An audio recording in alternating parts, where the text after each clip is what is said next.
Y bienvenidos a un nuevo episodio de este podcast de Surtam, el episodio número 3, en el que os vamos a traer un programa cargadito de contenido, como siempre. Yo soy Sergio Esquivano, os voy a estar dirigiendo el programa como de costumbre y me acompañan presentando a la asociación STAR de la Universidad Carlos III, Gabriel, un habitual acompañante en el programa. ¿Qué tal, Gabri? Muy buenas, encantado de estar otra vez. Encantado nosotros de tenerte. También nos acompaña John Pérez del equipo Vizcay Team de la Universidad del País Vasco.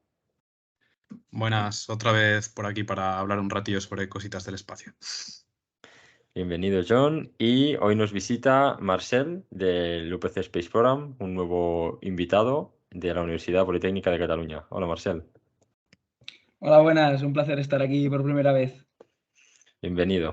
Bien, como os comentaba, vamos a tener un programa con la misma estructura que los anteriores. Vamos a tener primero una parte en la que vamos a hablar, una tertulia, sobre un poco ese lado más en el que nosotros queremos que las asociaciones de cohetería hagan un poco de puente entre las universidades y las empresas, pues un poco como ese acercamiento al mundo empresarial, al mundo de la industria real, desde una asociación de cohetería. Vamos a plantear distintas preguntas sobre las experiencias al dirigirnos a una empresa para pedir un sponsor o al ir a una entrevista de trabajo y decir que hemos estado en una asociación, un poco cuál es el recibimiento. Luego en nuestra sección de noticias nos va a contar John el acuerdo entre Amazon y Ariane 6 para el lanzamiento de su constelación, esa noticia que ha habido estas semanas. Luego, como hoy no nos puede acompañar Pablo Flores como de costumbre, voy a tratar yo otra noticia. En este caso es la exitosa prueba estática del cohete Miura 1 de PLD.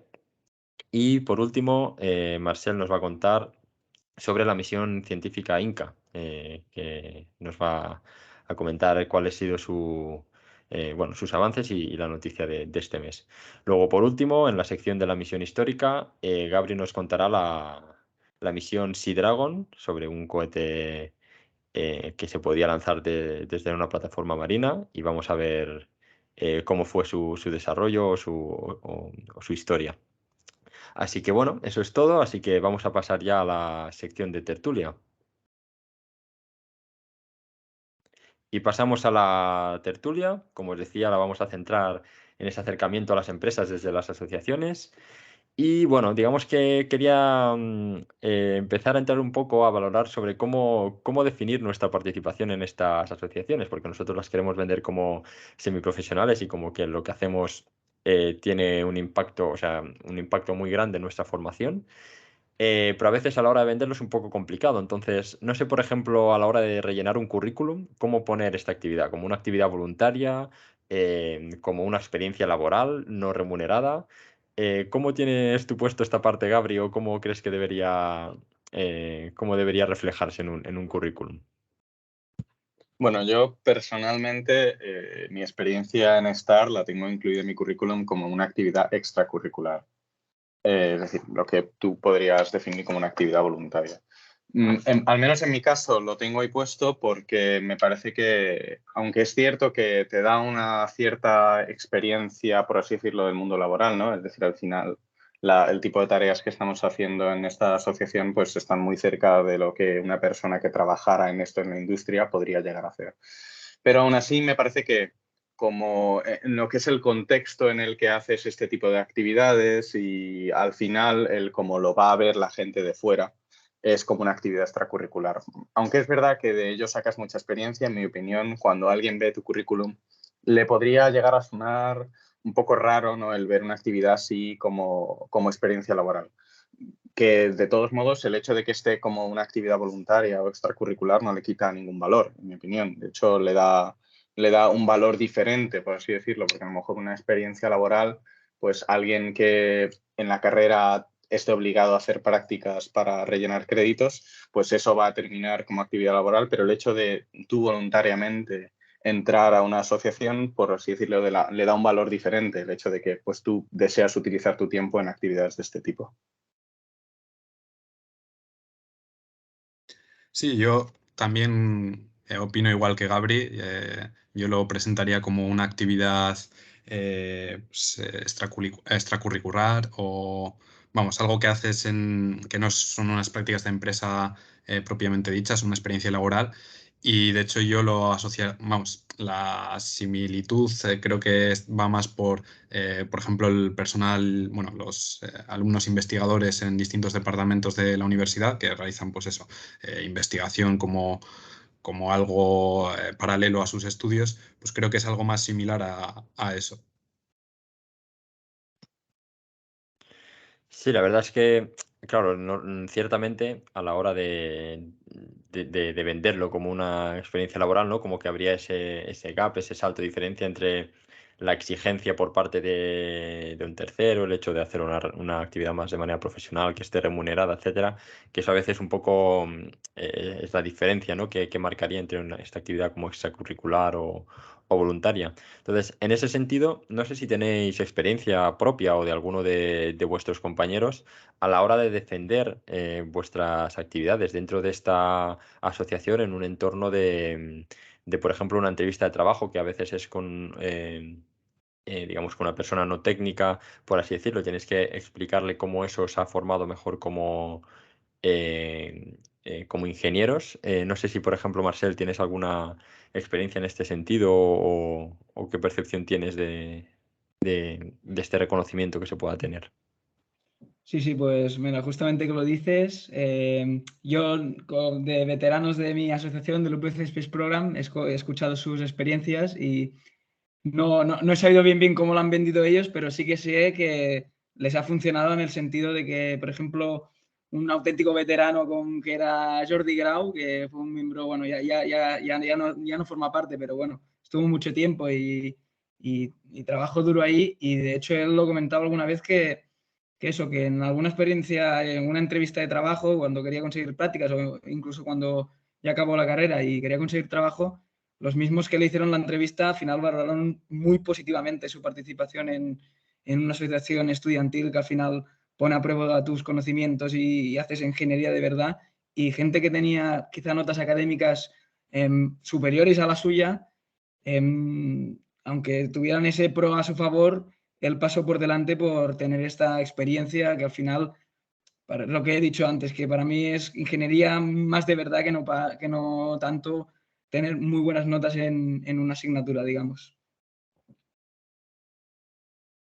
Yo, por mi parte, la verdad es que opino exactamente igual que Marcel. De hecho, ha sido bastante casualidad, pero hoy justo he tenido un encuentro con una persona que pertenece ahora mismo al equipo de STAR y está trabajando en el departamento de simulación haciendo desarrollo de un software de análisis de emisión que estamos haciendo un poco así a modo de software interno. Y pues justamente me ha comentado hoy que gracias a su experiencia en concreto esta actividad, pues se ha conseguido unas prácticas en el Jet Propulsion Laboratory de Estados Unidos, prácticas online en remoto, pero vamos, que definitivamente lo que demuestra es que incluso una entidad como es esta, que es una entidad pues de prestigio, ¿no? Y que realmente está muy centrada en la investigación del más alto nivel, pues pone en valor este tipo de actividades que se pueden desarrollar en una asociación estudiantil. Así que definitivamente es algo que las empresas valoran y que en general, si eres capaz de realmente explicarlo y de ponerlo en el valor que se merece, lo van a apreciar como deben. Sí, yo creo que realmente las empresas valoran este tipo de actividades, sobre todo igual las empresas que están más ligadas al sector aeroespacial, porque nosotros en el equipo colaboramos con distintas empresas, pero pues las que están más ligadas a este sector sí que creo que saben apreciar, por una parte, las habilidades técnicas y los desafíos técnicos que enfrentamos en los equipos de cohetería, que pues bueno, al final son a menor escala que las empresas, pero bueno, son desafíos importantes y ese know-how que vas adquiriendo cuando vas superando esos retos, pues creo que se valora.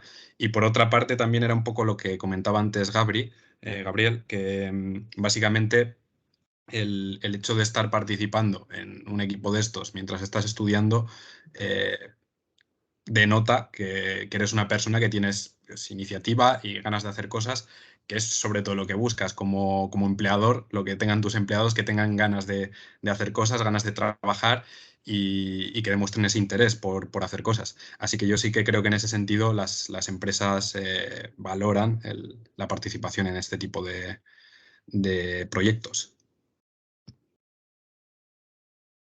Sí, respecto a lo que ha dicho John, yo estoy muy de acuerdo en el sentido de esto de la imagen que das de que eres un ingeniero por vocación, que te gusta lo que haces, que al final estás en la ingeniería porque no es un simple trabajo, sino que puedes dedicarle tu tiempo libre a eso porque es algo que gusta mucho. Entonces, eso al fin y al cabo es un gran atractivo por una empresa que está buscando algún ingeniero que bueno, le da unas ciertas garantías, ¿no? Si tú has trabajado en un proyecto ya de forma, digamos, de forma voluntaria, aunque hemos dicho lo que hemos hablado antes, que bueno, si lo consideramos voluntario, no, al final sí que es una forma voluntaria, pero que de esto, que te da bueno, que das a entender que te gusta lo que haces y eso siempre es muy positivo.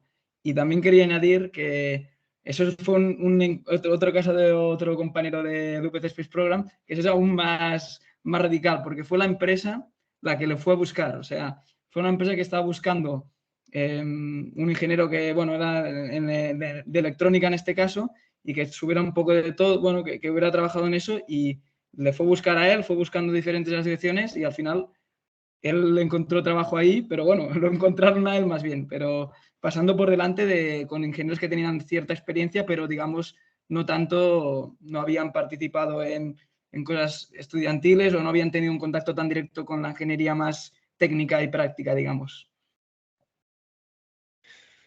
Muy bien, ¿no? La verdad es que me alegra mucho oír esas experiencias porque un poco, como sabéis, el objetivo de este programa es incentivar a que haya nuevas asociaciones y que la gente que se lo esté pensando se apunte a la asociación de su universidad o cree una, etcétera. Entonces, justamente esas experiencias yo creo que son muy, muy motivantes para esas personas.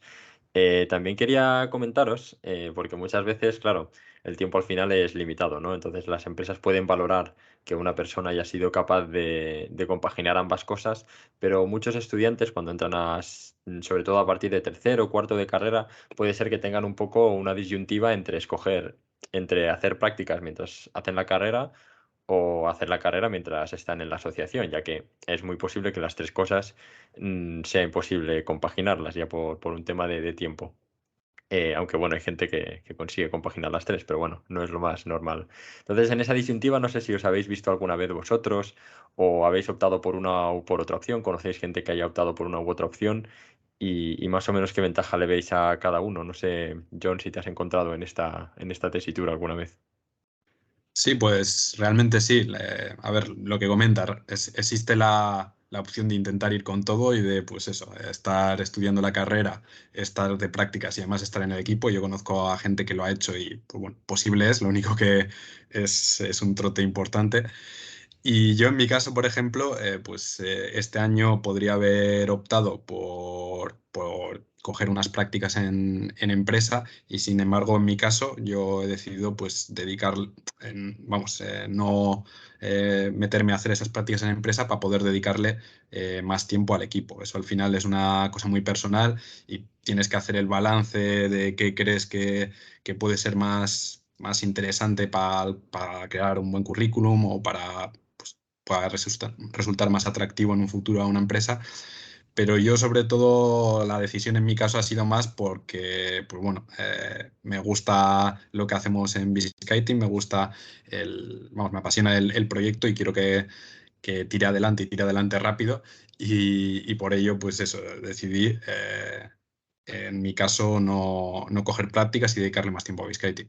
Pero, pues eso, realmente no sabría decir si conviene más en cuanto a currículum tener prácticas o tener más tiempo o vamos, más trayectoria dentro de un equipo como los nuestros. Sí, yo quería añadir con lo que estabas diciendo que es eso, que yo creo que están a la par, quiero decir. Al final, hacer prácticas o participar en una asociación estudiantil dedicada a ingeniería es un poco lo mismo. Al final estamos aplicando nuestros conocimientos técnicos en un proyecto, aunque sea de parte de una empresa o parte de una asociación, es lo mismo. Yo creo que la empresa lo valora igual y inclusive me atrevería a decir que quizá yo si fuera la empresa valoraría más la de la asociación porque tiene esta connotación de que lo haces porque realmente te gusta. Al final unas prácticas puede que sean remuneradas, puede estar, digamos, tener que la universidad te fomente a hacerlas y en cambio esto es algo mucho más que sale de uno y que demuestra más de uno que es su auténtica vocación. Y eso, y eso es lo que, exacto, y eso es lo que quería decir. Sí, yo en ese sentido sí que creo que hay cierta diferencia entre las prácticas de empresa y el trabajo el trabajo que hacemos en nuestros equipos. Y por una parte creo que el haber estado en una empresa sí que puede convencer más luego en un futuro en entrevistas de trabajo y así, porque claro, en una empresa sabes que se va a trabajar con cierta seriedad y con cierta metodología que en un equipo de estudiantes pues tampoco sabes si está asegurada. Ahora bien, también te digo que creo que en grupos como los nuestros, la gente que participa pues tiene más relevancia, también ocupa puestos de mayor responsabilidad y de toma de decisiones, que es algo que no vas a hacer si haces unas prácticas de empresa. Así que creo que en ese sentido cada uno tiene sus pros y sus contras y depende un poco del entrevistador o de la empresa a la que quieras entrar, pues cómo valore unas cosas u otras. Yo en mi caso estoy más de acuerdo con lo que dice John, porque considero que realmente las prácticas en empresa y tu experiencia en una asociación estudiantil como en las que estamos nosotros, al final ocupan un lugar diferente en el currículum. Mientras que tu experiencia en la asociación estudiantil, pues por un lado dice algo sobre tu carácter, el hecho de que te quieras meter en una actividad voluntaria y utilizar tu tiempo libre para participar en ella, y dice también algo sobre pues, tu capacidad de trabajo técnico, porque definitivamente es algo que te gusta, como en algún punto he dicho Marcel, no te has metido a hacer la ingeniería porque después vayas a salir a un cierto trabajo, sino porque en sí misma te gusta. Y luego también, pues, te da ese aspecto extracurricular que a lo mejor alguien que pues, no haya participado en algo así no tiene. Pero por otro lado, las prácticas en empresa me parece que cubren un aspecto diferente de tu personalidad y es el hecho de que, pues por así decirlo, tienes experiencia en el mundo laboral. Que eso es una cosa que no necesariamente una asociación estudiantil te va a dar.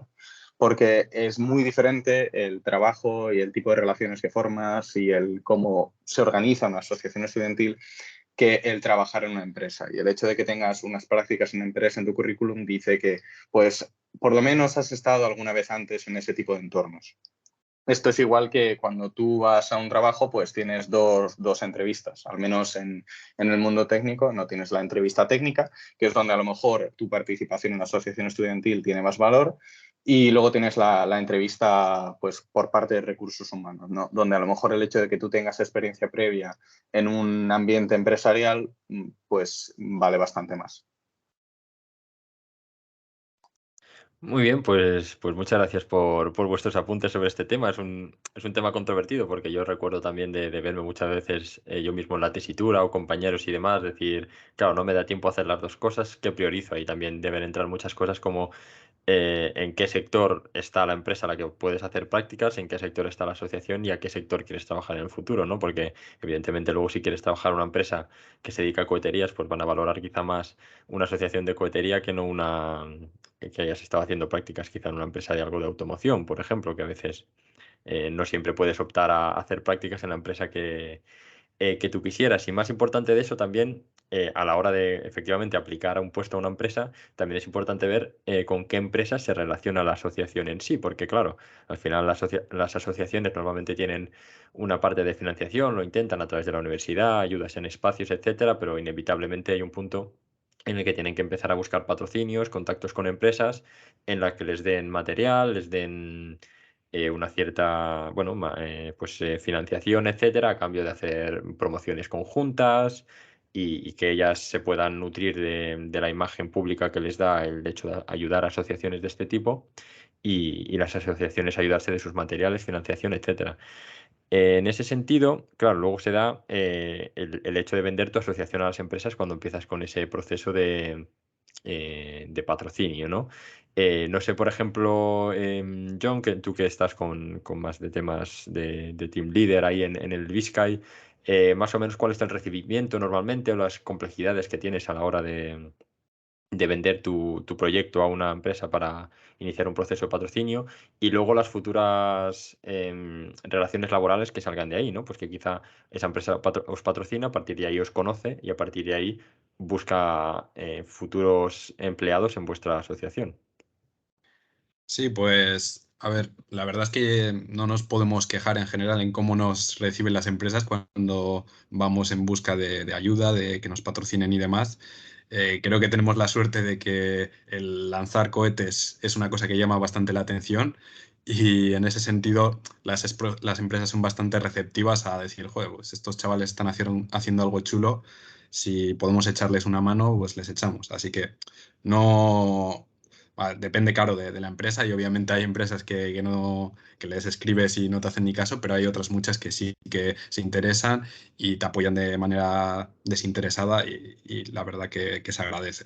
Y luego en cuanto al tema de prácticas, es algo que muchas veces solemos tratar, sobre todo con empresas con las que colaboramos y que son empresas de ingeniería, que pues, al final somos ingenieros.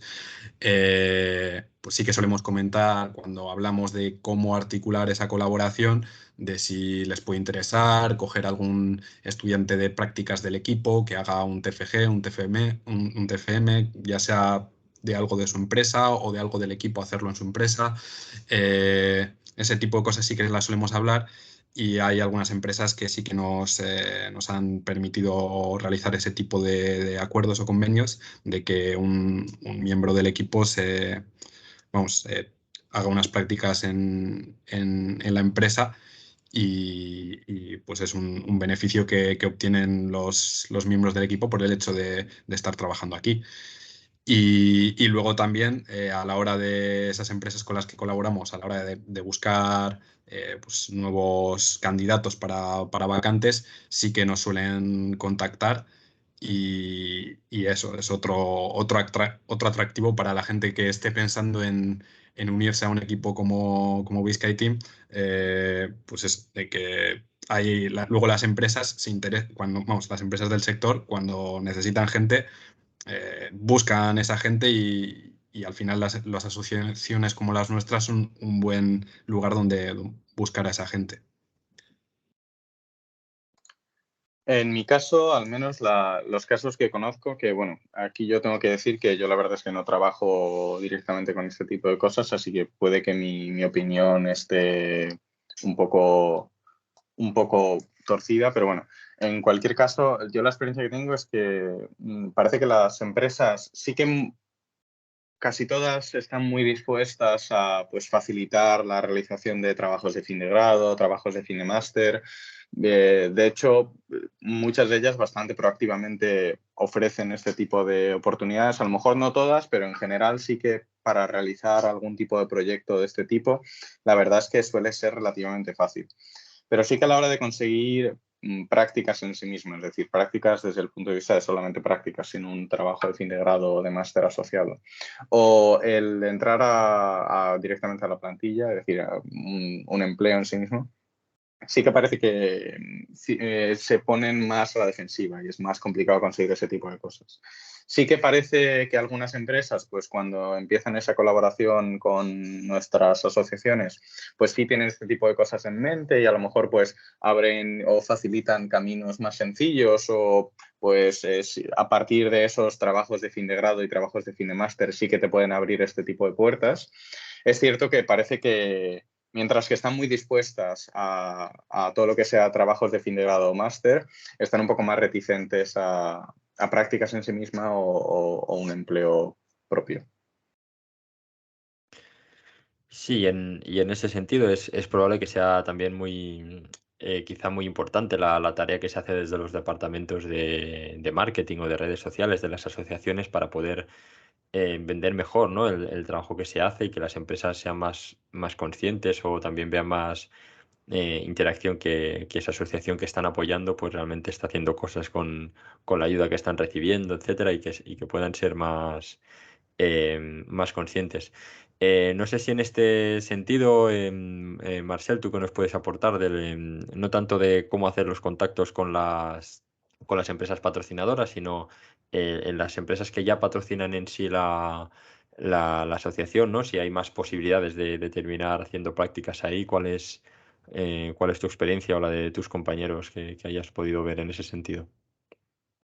Pues bueno, pues sí, yo creo que al final, bueno, es también lo que hablaban un poco Gabriel y John, al final creas como un cierto vínculo profesional, ¿no? Entre la asociación y la empresa, si ya estableces una cierta relación de patrocinio y al final es eso, al final te facilita, si la empresa está buscando a alguien seguramente ya recurra rápidamente a esta asociación que ya patrocina y que ya tiene trato con ellos, que no en otros caminos que quizá le dificulten más y tenga la respuesta más sencilla a gente que ya patrocina. Y dicho esto, también había un caso, en nuestro caso, de un miembro también antiguo que también consiguió las prácticas y acabó trabajando ahí en HP.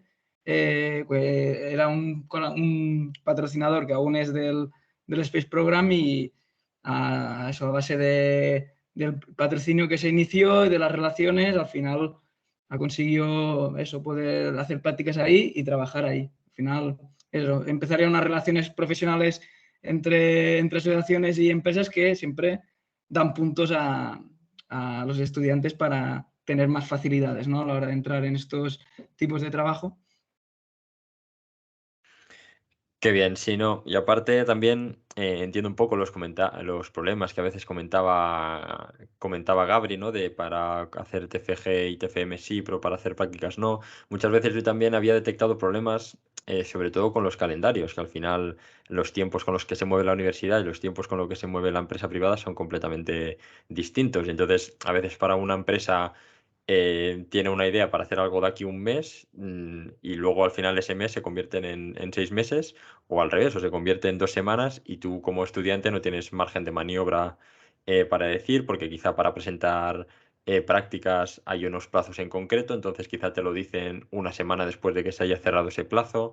Digamos que creo que deberíamos intentar, bueno, sería lo ideal, ¿no? Que poco a poco esos plazos fueran cada vez más flexibles, las empresas fueran más conscientes de ellos a través de nosotros, porque muchas veces es simplemente desconocimiento, que no hay una comunicación directa entre la universidad y la empresa cree que esos plazos van a ser flexibles y no lo son, o viceversa, ¿no? Entonces, em, digamos que un poco esperemos que conforme estos equipos y estas asociaciones vayan creciendo, ese nivel de información vaya aumentando y se puedan ir corrigiendo esos desajustes entre calendarios para que no sea por una cuestión formal que no se pueda cuando hay voluntad por ambas partes.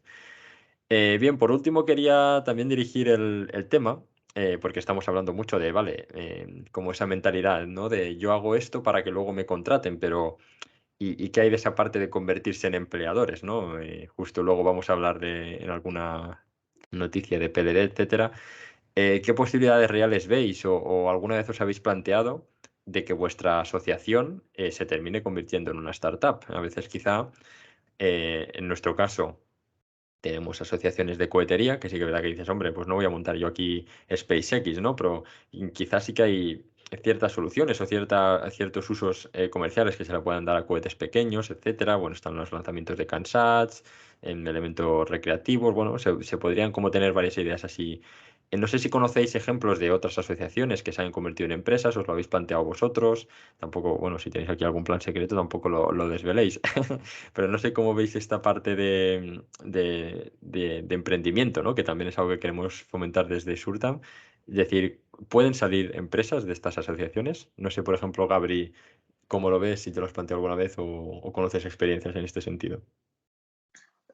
Bueno, sí sé de compañeros de la asociación que alguna vez han tenido esa brillante idea, vamos a decir. A ver, a mí esto me parece que es un tema que es a lo mejor un poco conflictivo, ¿no? Porque depende mucho de la opinión de cada uno. Por ejemplo, yo soy de los que opinan que no es necesariamente una buena idea, aunque sea posible hacerlo. ¿Por qué? Porque me parece que la asociación estudiantil en sí misma, lo primero cumple diferentes objetivos que lo que cumpliría una posible startup. Es decir, al final una asociación estudiantil es una cosa que montan los estudiantes de la universidad para que la gente, la comunidad de esa universidad tenga la oportunidad de participar en proyectos de ese tipo desde un punto de vista de un estudiante probando cosas. Es decir, de tener la completa libertad de probar y fallar y que no haya... o que no lo haya mucho, ¿verdad? Porque siempre hay horarios, ¿no? Y hay objetivos, pero que haya de verdad un colchón debajo y que cualquiera pueda fallar y que no haya ningún problema en hacerlo. En el momento en el que a lo mejor intentas profesionalizar completamente o ya te mueves al mundo startup, es mucho el mundo en el que se movía la asociación estudiantil de repente se restringe mucho.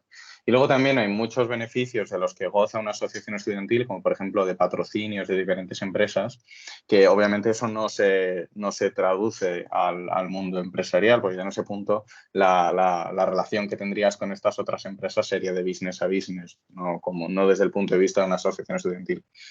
Así que me parece que, aunque sí que es perfectamente posible que salgan empresas de estas asociaciones, de hecho, pues muchas veces, por ejemplo, volviendo al caso que he comentado antes, pues este software que estamos desarrollando dentro de nuestra propia asociación, pues a lo mejor consideramos que está suficientemente maduro y bien desarrollado como para que realmente fuera un producto comercial viable.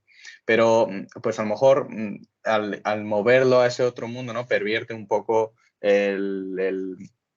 ese objetivo de poder aprender y poder probar en una asociación estudiantil y el poder participar en este tipo de actividades sin a lo mejor las responsabilidades que tendría una startup en sí misma. Yo concuerdo bastante con Gabriel. En nuestro caso, en Biscay Team, pues el equipo está planteado como eso, como un equipo de estudiantes y que permanezca siendo un equipo de estudiantes pues eso, a lo largo de los años, que la gente vaya pasando por ahí y se vaya renovando un poco la plantilla del equipo, pero que sirva para que los nuevos estudiantes que entran en la carrera pues puedan entrar al equipo y puedan aprender, probar nuevas cosas con los cohetes y bueno, que vaya progresando el equipo y las tecnologías que se desarrollan, pero siempre dentro de la universidad y hecho por estudiantes. Luego la opción de que surja una empresa de ahí, pues es perfectamente posible. Al final, mucha de la gente que pasa por el equipo, pues es gente con iniciativa, que ya tiene ciertos conocimientos que ha podido adquirir en el equipo relacionados con el sector cohetes, sector espacio. Y está claro que alguna de esa gente con iniciativa pues se puede plantear, pues oye, teniendo en cuenta lo que he aprendido y además que conozco a gente que también está interesada, tiene conocimientos, también en el equipo vas conociendo pues a gente afín y gente que sabes que trabaja muy bien y pues, te puedes plantear el decir, pues después igual me hago una startup de algo relacionado, de propulsión, de cualquier otro sistema del cohete. Así que sí que pueden surgir, pero bueno, yo creo que tiene que ser como una cosa distinta a la asociación o en nuestro caso al equipo y una cosa como aparte que puede surgir después o puede no surgir, pero que el equipo siga siendo un equipo de estudiantes, que sirva a más estudiantes. Sí, totalmente de acuerdo. Yo creo que la opción más sana para tanto una hipotética startup y la propia asociación es esto, normalmente, pues que haya la cierta idea de crear una empresa, pero ya normalmente será de algo, seguramente será de algo reducido y no de todo, no de toda la misión, como por ejemplo lo decía Gabri, de tener un software que se ha desenvolupado y que se crea que tiene opciones comerciales y potencial y que de ahí nazca una empresa, pero digamos siempre aparte, ¿no? Porque al final buscan dos cosas muy diferentes, ¿no? Al final, en una asociación estudiantil es como un primer contacto con la ingeniería, una cosa más de formación, de para nosotros, los estudiantes, poder ver, hacer nuestros primeros pasos en la ingeniería de realidad y una empresa que ya es una cosa más seria, que hay dinero de por medio. Son dos filosofías que no digo que estén enfrentadas, pero sí que son muy diferentes y se puede perder al crear una empresa y profesionalizarlo todo, se puede perder esa filosofía y yo creo que acabaría jugando en la contra, ¿no? y hasta eso, acabar de si es una empresa que salga aparte y que eso seguramente es la opción más viable y más sana. Pues muchas gracias a los tres por vuestras opiniones. La verdad es que es un tema muy interesante que da pues para varias visiones, opiniones, etcétera. Está muy bien hecha la diferenciación que comentabais, claro, no es lo mismo que de la asociación haya un grupo de personas que se conozcan para luego montar una empresa, que toda la asociación en sí se convierta en una empresa. También está el tema de la continuidad de la asociación, ¿no? Porque normalmente se va heredando de alumnos a alumnos y quizás sería un poco injusto o no, o crearía conflicto, ¿no? De que luego los herederos crean una empresa en base a lo que construyeron otros, etcétera, etcétera, ¿no? Entonces, bueno, digamos que es un tema que va a dar para muchas conversaciones, pero bueno, me alegra haber tenido estas pequeñas pinceladas, acercamientos al tema. Nos hemos quedado ya sin tiempo de tertulia, así que vamos a pasar a la sección de noticias.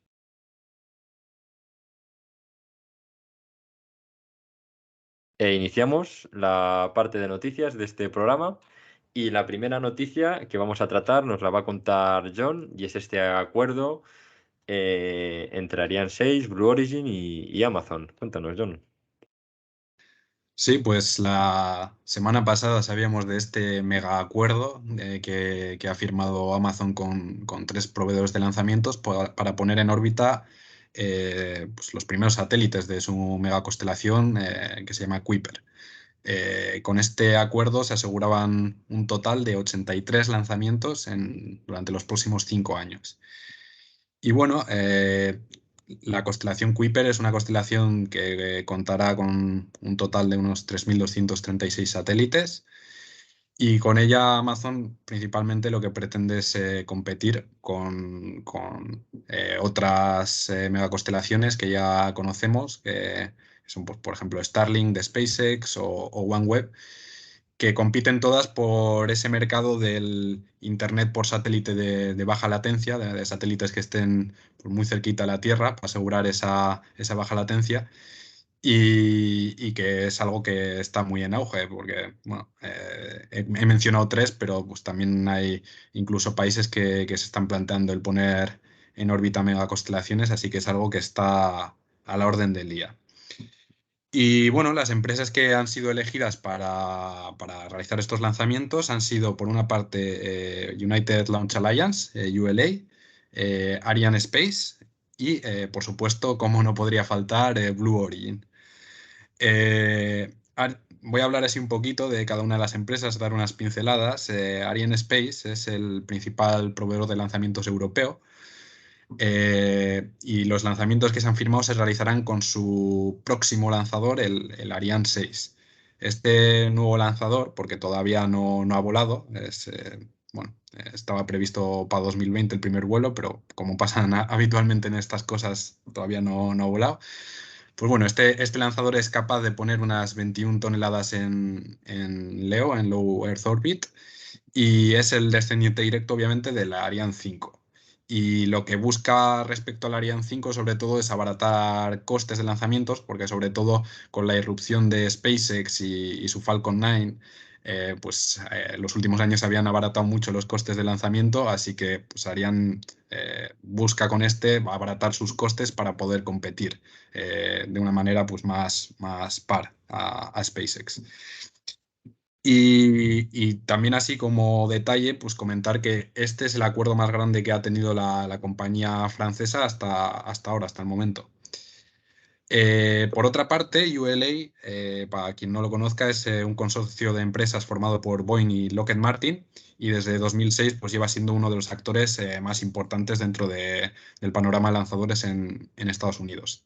Es decir, quitando a SpaceX y sobre todo en los últimos años, pues ULA es el otro peso pesado de la industria.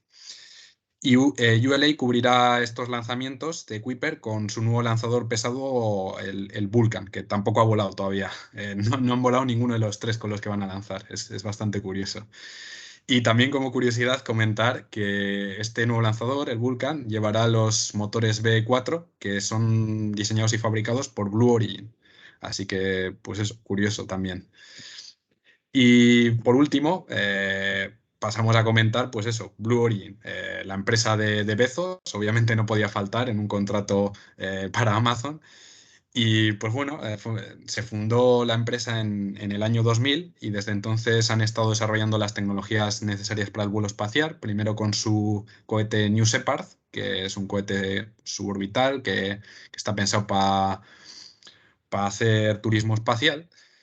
Y ahora, bueno, desde hace años se han ya inmersos en el desarrollo del New Glenn, que es un nuevo cohete súper pesado, con el que pretenden también irrumpir en el sector de lanzadores, abaratando el coste. ¿Cómo pretenden abaratar el coste? Pues este superlanzador también va a ser reutilizable, así como, como el Falcon 9, pues es un poco la misma idea. Y para hacernos una idea de los números, será capaz de poner 45 toneladas en Low Earth Orbit, que es algo pues nada desdeñable.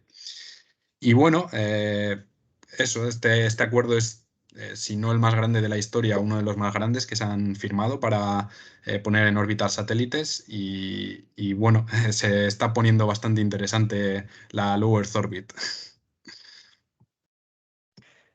Perfecto, John. Pues muchas gracias por traernos esa noticia.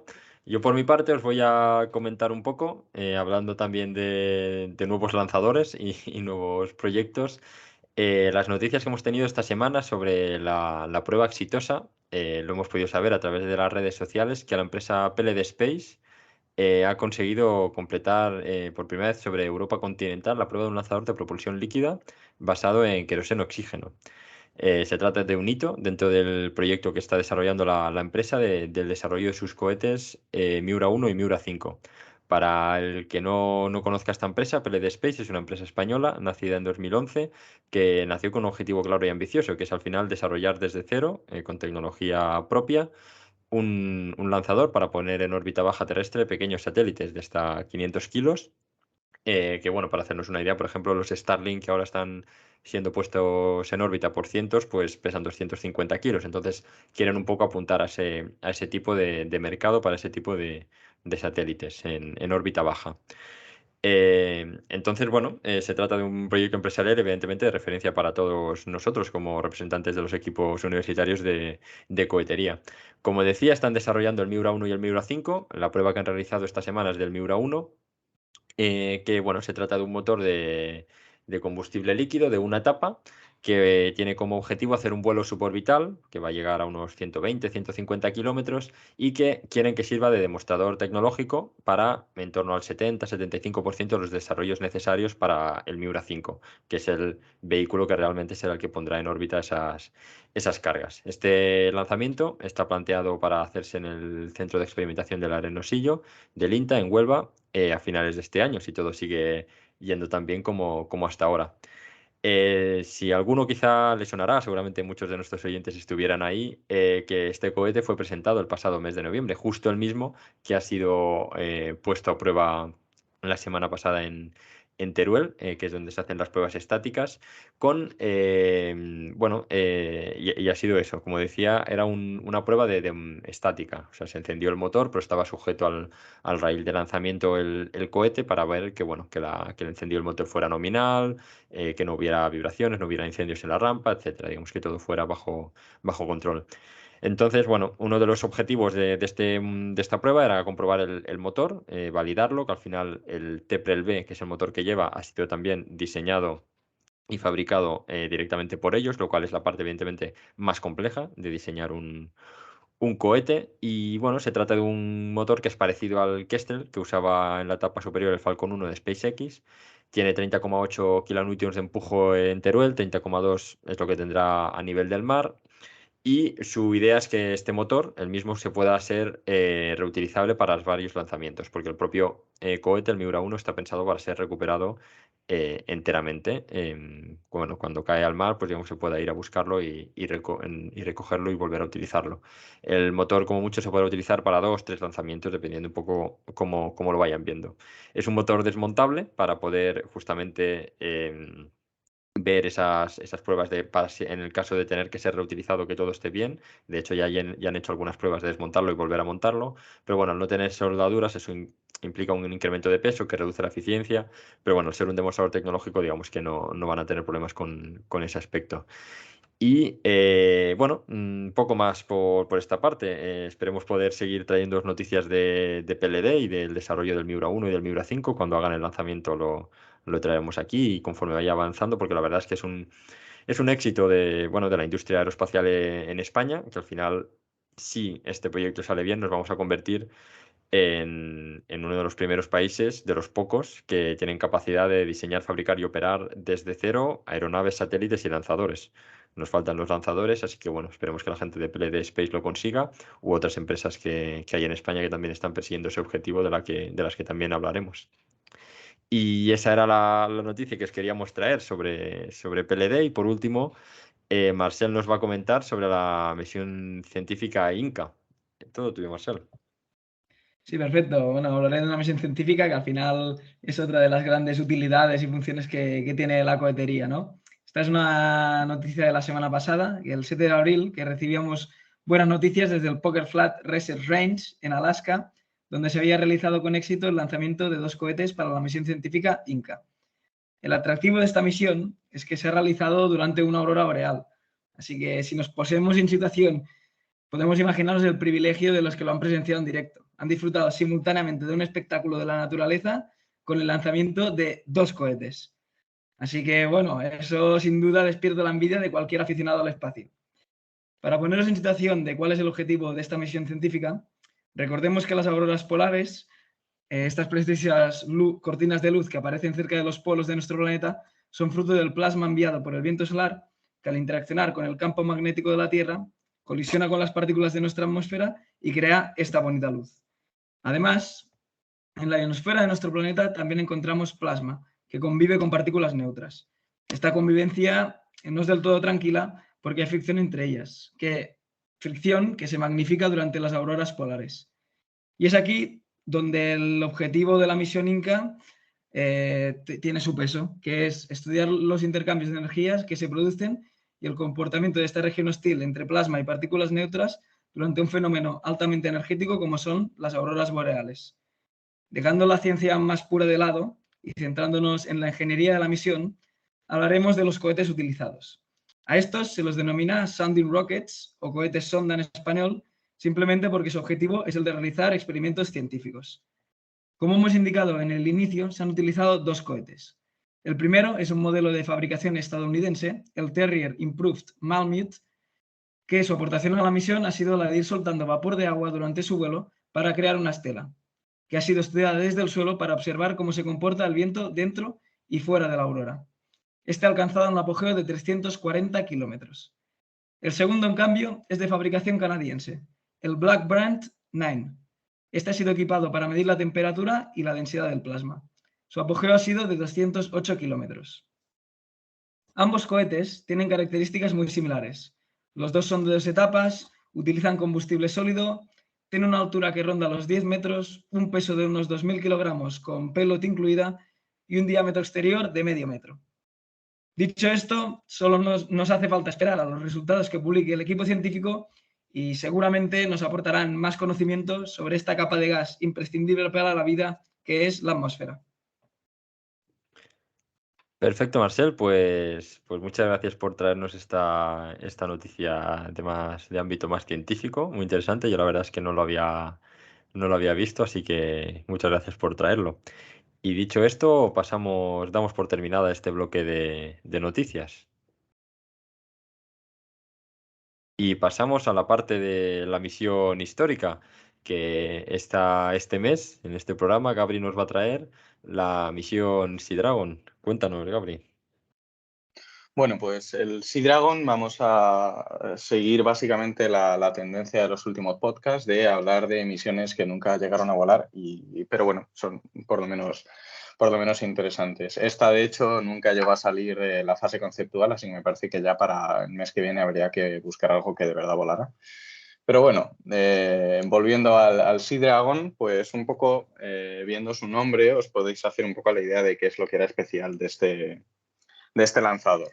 Era básicamente un concepto que fue diseñado en el 1962, es decir, justo en la época en la que estaba empezando a acelerar la carrera espacial entre Estados Unidos y la Unión Soviética.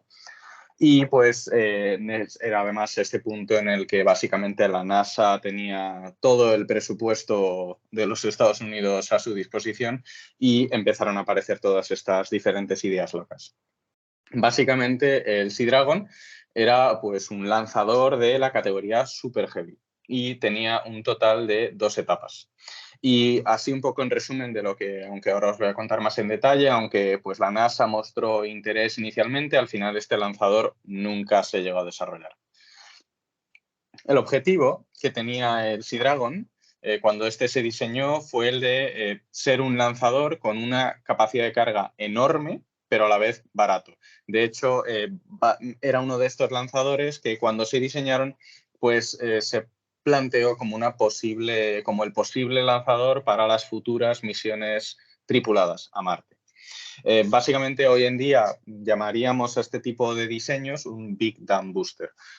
Se llaman así porque básicamente la idea que hay detrás de ellos es que es más barato hacer un cohete muy grande y simple que hacer un cohete más pequeño, de mayor eficacia, es decir, con una capacidad de carga más eficaz, pero mucho más complejo. Es decir, básicamente pues hacían un cohete enorme con materiales y técnicas de fabricación muy sencillas, con el objetivo de reducir al máximo los costes de lanzamiento. Para que os hagáis una idea de lo grande que era este lanzador, tenía una altura de unos 150 metros, es decir, significativamente más grande que el Saturno V, que fue el cohete que llevó al hombre a la Luna, y tenía un diámetro total de 23 metros, es decir, también enorme. De hecho, en concreto, si consideramos, pues, es decir, es verdad que era un concepto, nunca llegó a construirse, pero hubiera sido el lanzador más grande del mundo, incluso hoy en día. Es decir, jamás se ha llegado a plantear o a construir un cohete más grande que este. Y también hubiera tenido la mayor capacidad de carga del mundo, a Leo por lo menos, con un total de 550 toneladas. De hecho, esta cifra solamente sería capaz de ser igualada por uno de los diseños predecesores de la Starship de SpaceX, en la configuración en la que no era reutilizable. Bueno, pues aparte de su tamaño, que ya era, como habéis visto, pues el más grande que tendríamos incluso hoy en día, una de las características más curiosas de este lanzador era que habría sido lanzado desde el agua. Y no siquiera desde una plataforma marina, sino desde el agua. Es decir, el cohete habría estado flotando en el agua antes de ser lanzado. La razón de básicamente esta elección de diseño no era otra más que la de abaratar costes. Pensad que debido al enorme tamaño que este cohete tenía y también su peso, una vez estuviera lleno de combustible y también con la carga de pago de hasta 550 toneladas que podía tener, el construir una estructura de soporte que fuera capaz de mantener ese cohete erguido y mantenerlo sobre el suelo, y también el propio traslado del lanzador hasta la plataforma de lanzamiento, habrían sido extremadamente caros, hasta el punto de ser completamente inviable. De manera que, pues, al lanzarlo desde el mar, pues te evitabas el desarrollo de estructuras, de este tipo de estructuras, que además el propio desarrollo y construcción de la estructura, pues era un gasto que reducir y, por lo tanto, abaratando los costes de lanzamiento y los costes de llevar esas 550 toneladas a Leo. Sin embargo, esta característica, la de lanzar desde el agua, planteaba pues, dos principales problemas. El primero era el de encender el motor bajo el agua, ya que al menos en ese punto, pues, que era una época en la que muchos de estos desarrollos sobre cohetes eran todavía muy nuevos, no se tenía claro si los motores que este cohete iba a utilizar hubieran sido capaces de encenderse bajo el agua. Y entonces, una fase que tuvo este proyecto, previa a la construcción de este cohete, que esta sí se llegó a realizar en la realidad, fue pues, básicamente un par de pruebas de concepto con otros 2 lanzadores que se llamaron el Sea-Bee y el Sea-Horse. Básicamente eran misiles modificados, pero bueno, esta prueba de concepto en lo que consistió fue en que estos cohetes, estos lanzadores, eran sujetados muy cerca de la superficie del mar, su motor se encendía y poco a poco se iban bajando se iban bajando de la superficie del mar para ver si el cohete era capaz de seguir funcionando, si se cortaba la ignición, si había cualquier problema, si había inestabilidades, lo que fuera. Y de hecho se vio que efectivamente no debería haber habido problemas en el hecho de encender los motores bajo el agua, que hubiera sido tranquilamente capaz de despegar el cohete en esas condiciones. El segundo problema que se planteaba debido al lanzamiento desde el mar era que para poder hacer dicho lanzamiento el cohete debía estar erguido. La operación del cohete, para que os hagáis un poco la idea, como estaba pensado que funcionara, era que una vez construido, este habría sido llevado hacia el mar, pues arrastrándolo con... En concreto, el plan suponía que iban a utilizar, para que os hagáis una idea de la magnitud, un portaaviones nuclear para llevarlo hasta la mar, donde sería lanzado, y entonces lo que utilizaban para que pudiera erguirse en el agua era que básicamente utilizaban una especie de tapón del motor de la primera etapa que lo tapaba y estaba unido a la estructura del cohete, la cual eran capaces de, en el momento en el que ellos decidían, llenarlo de agua para hacer de lastre y de esa manera empujar el fondo del cohete para que quedara completamente erguido.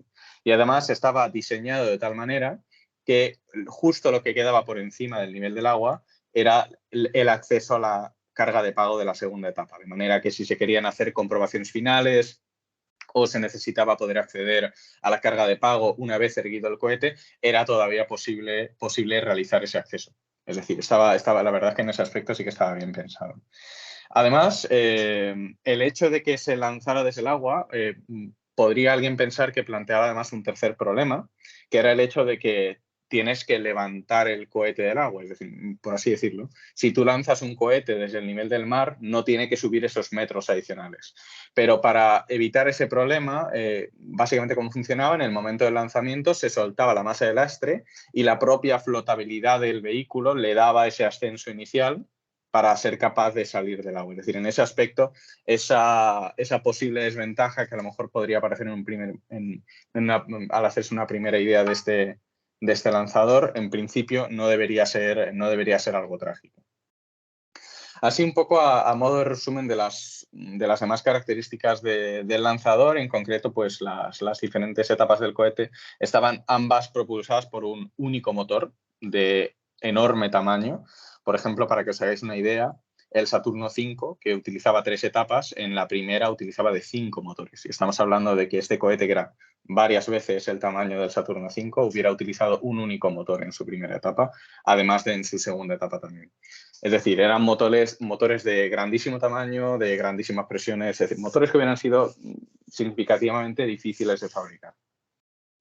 De todos modos, sí que, igual que el Saturno V, el Sea Dragon utilizaba oxígeno líquido como oxidante y también, igual que el Saturno V, utilizaba RP1 como combustible para la primera etapa y hidrógeno líquido como combustible de la segunda.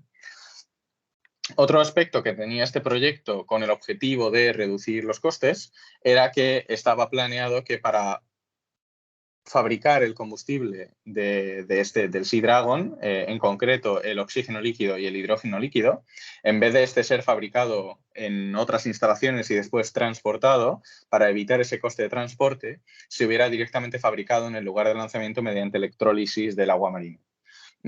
Esto puede parecer un poco a lo mejor fantástico, ¿no? Porque según qué cantidades pues estuviera requerido de cantidades enormes de energía y posiblemente de tiempo, pero era un aspecto que consideraban de nuevo para reducir ese coste de lanzamiento, evitándose el transporte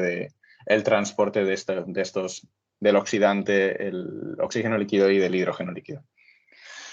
Finalmente, el último aspecto que tenía este diseño para, de nuevo, reducir los costes lo más posible era el de ser reutilizable. Y además esto en esa época era bastante más novedoso, teniendo en cuenta que pues, para ese momento el concepto de cohete reutilizable era bastante nuevo.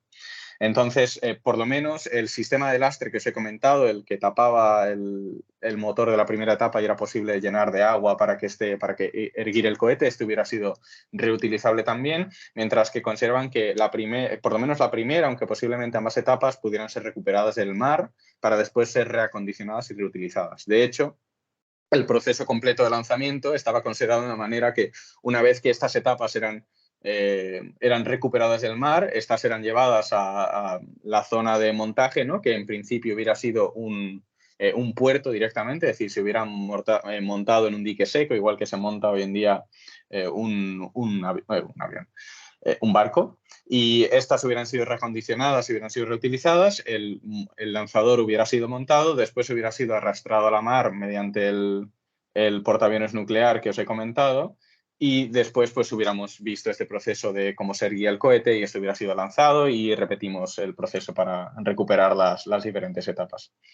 Sin embargo, pese a todo esto, básicamente, pese a todas estas posibles ventajas de disminución de costes que presentaba este lanzador, al final las presiones presupuestarias que hubo durante la época posterior al Apolo, pues por ejemplo, incluyendo el hecho de que después de haber ido ya a la Luna, pues no tenía es decir, la guerra o esta competición entre Estados Unidos y la Unión Soviética empezó a desaparecer, y luego todo esto junto con la guerra de Vietnam, que estaba en ese punto en sus peores años, pues básicamente hicieron que tanto este como muchos otros proyectos fueran cancelados. De hecho, básicamente todos o prácticamente todos los proyectos que tenían que ver con posibles misiones tripuladas a Marte fueron cancelados, y de hecho es una de las razones por las que hasta básicamente hoy en día todo este tipo de misiones tripuladas a Marte no han vuelto a aparecer, porque en su momento pues fueron todos estos diferentes proyectos cancelados.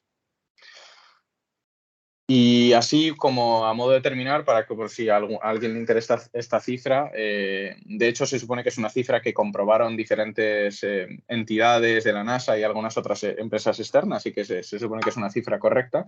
En principio, el coste que hubiera tenido este cohete, este lanzador, para llevar 1 kilogramo de masa a Leo hubiera sido entre 60 y 600 kilos, lo cual, para que así a modo de comparación, es más o menos una cuarta parte de lo que costaba ese mismo kilo en, por ejemplo, el Saturno V.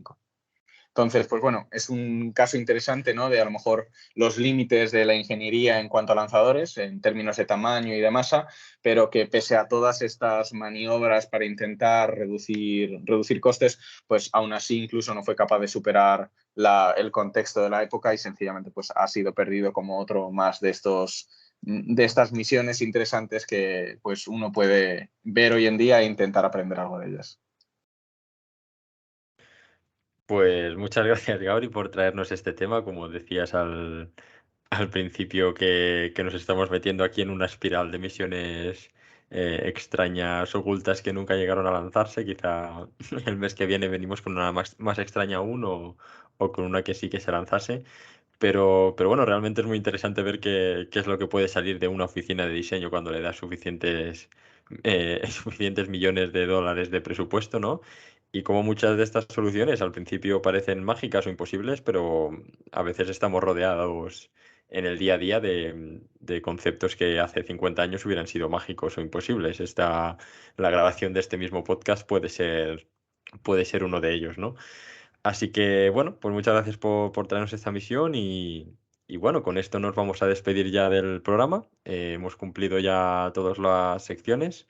De nuevo agradeceros a todos por escucharnos y bueno, por el feedback que nos vais dando. Habréis notado cómo hemos intentado mover un poco los tiempos, hemos aumentado un poco más la parte de la tertulia y reducido un poco más de las noticias, etcétera, un poco para adaptarnos al feedback que vamos recibiendo, y bueno, esperamos seguir mejorando tanto en contenido como en forma en los próximos episodios. Así que eso es todo por mi parte. Solo queda despedirme, bueno, de ti, Gabri. Gracias por venir aquí otra vez. Muchas gracias. Yo siempre encantado de poder participar en este programa con vosotros. Muchas gracias a ti, Gabri. Muchas gracias, John, por pasarte por aquí un programa más. Gracias a ti, Sergi. Y aprovecho también, ya que estoy aquí, para hacer una recomendación para nuestros oyentes, al hilo de lo que nos ha contado Gabriel, que es la serie de Apple de For All Mankind, que a lo largo de la segunda temporada aparece bastante el Sea Dragon, así que si alguien tiene curiosidad por verlo volar, aunque sea solo hecho por computador, pues ahí se puede ver. Y eso, un saludo a todos. Pues muchas gracias por esa recomendación. Quizá nos podríamos plantear hacer una sección de recomendaciones más adelante. Bueno, muchas gracias también por último, y no, no por ello menos importante, Marcel, por pasarte por aquí por primera vez. Espero que hayas estado a gusto. Ha sido todo un placer. Muchas gracias por esta oportunidad. Y eso sería todo. Cerramos aquí el programa y muchas gracias por escucharnos. Hasta la próxima.